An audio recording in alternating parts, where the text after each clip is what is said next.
Bugun sizlardan kelgan yana bir savolga javob beraman. Spermatozoidlar harakatchanlik sustroq nima qilsa bo'ladi? Hozir 40% erkaklarda urug' harakatchanligi pasayib ketgan. Bunga sabab juda ham ko'p sabablar keltirishim mumkin.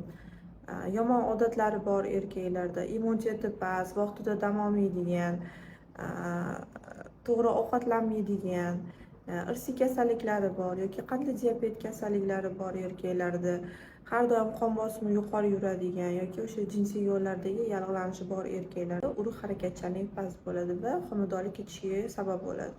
Bunaqa holatlarda nima qilasiz? Birinchi o'zingizga yordam beradigan sabablardan biri bu vaqtida dam olib, stressdan uzoq yurishingiz kerak, ko'proq vitaminga boy bo'lgan mahsulotlar iste'mol qilishingiz kerak.